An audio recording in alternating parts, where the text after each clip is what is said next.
So you've seen the president going around akisema tutatengeneza barabara, tutatengeneza maji na damu, tutatengeneza stima, tutafanya hivi na hivi.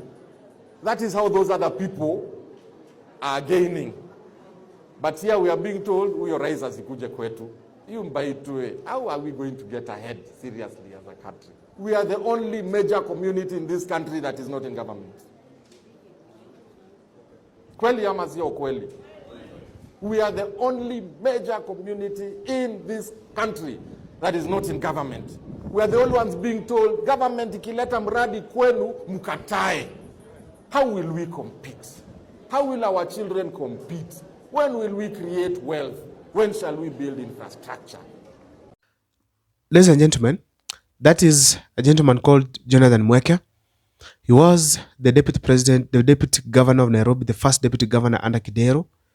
And he has ever since been in government. I think as we speak today, he's also appears on livestock. Jonathan, he has also been one of the closest allies of President William Ruto in Ukambani region. So Jonathan Mweke has been having various positions that he could be able probably to deliver development to the people of the coast of the Kamba region. But Jonathan Mweke, now you can hear very well, is lying in front of Kenyans, in front of cameras, to everybody, that the Kamba people have refused to allow development to go to the region. What is this development project that the Kamba region have completely refused that the William Ruto's regime should not take there? That is one of the lies that he has borrowed from President William Ruto, according to me. Why? First, there's no Kenyan can refuse development projects to be taken to their region, because that is the role of the government that elects them. Kalonzo Musyoka cannot be in government.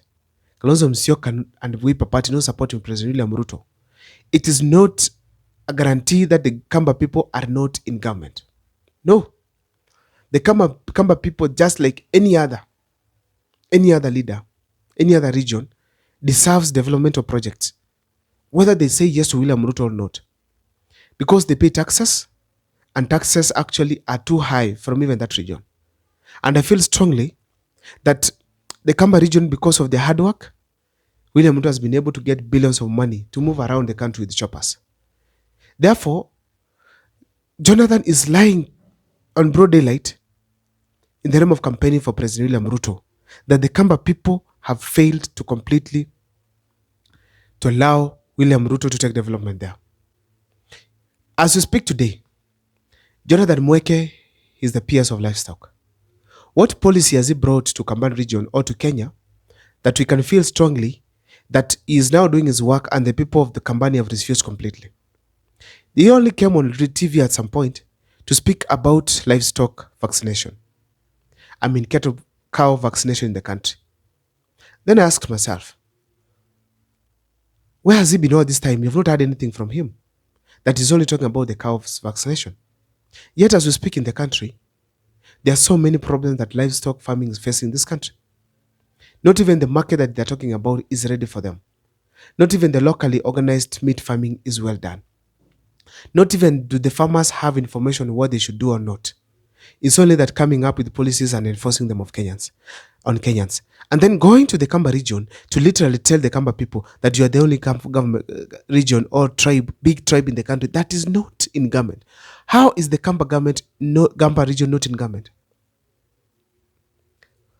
When is the government elected and then decides not to be for certain people and be for other people?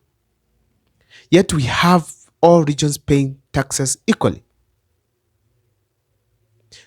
That is number 2 lie by Jonathan Mweke. That the Kamba region is not in government. And therefore, they are denying the government. He is personally the livestock PS in government from the Kamba region, having the opportunity to deliver services and ensure the Kamba people smile for his leadership that he has offered. But instead, he is lying to the people that they are not in government. That's why they are suffering. What is this that if they join government that will happen? Another thing that I feel strongly that Jonathan Mweke is lying about is the issue to do with promises. This gentleman is saying that the way William Ruto goes to northern Kenya, the way he goes to western Kenya and says and gives promises, Promises that have not been achieved. Promises that William Ruto cannot achieve in the next 2 years is the way to develop Kama region.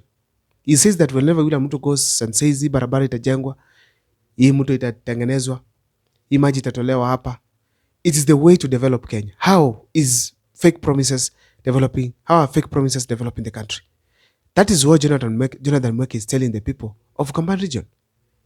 That by promising, that's how Kenya is developed.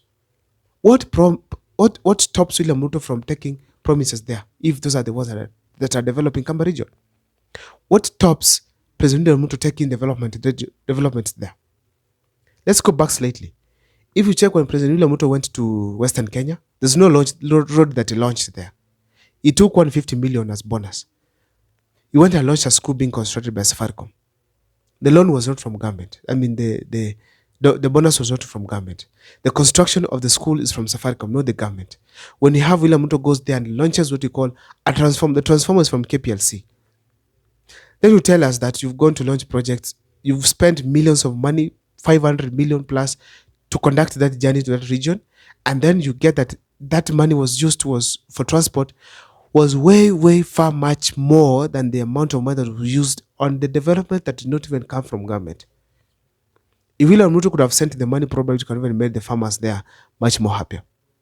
So in a nutshell, even those that have welcomed William Ruto, let me assume the Kamba region did not welcome William Ruto, even those that welcome him are still suffering. Then Jonathan Mweke is now telling us that being in government is the only way to get development projects. A complete lie. Because all those regions which have supported William Ruto, which voted for William Ruto, like Mount Kenya region, their projects that are national projects are stalled until today. Therefore, we cannot say here that that's the only way to get development in your region. Another thing I want to say is this. Jonathan Mweke simply borrowed the lies from President William Ruto. You lie, you repeat until it becomes almost the truth. People believes it. Now, he's assuming that Kalonzo Musyoka not in government is one of the ways that the Kamba people are lacking development, which is not true completely. And I feel strongly that Jonathan Mweke should sit down and probably restructure his way of selling his politics within the Kamba region, because as we speak today, it is not only Kamba region that has rejected President William Ruto. It is all over. Go to Luo Nyanza. People are saying no to President William Ruto. Recently, a poll was done by Boni Halwale. It showed that Western is far away from President William Ruto.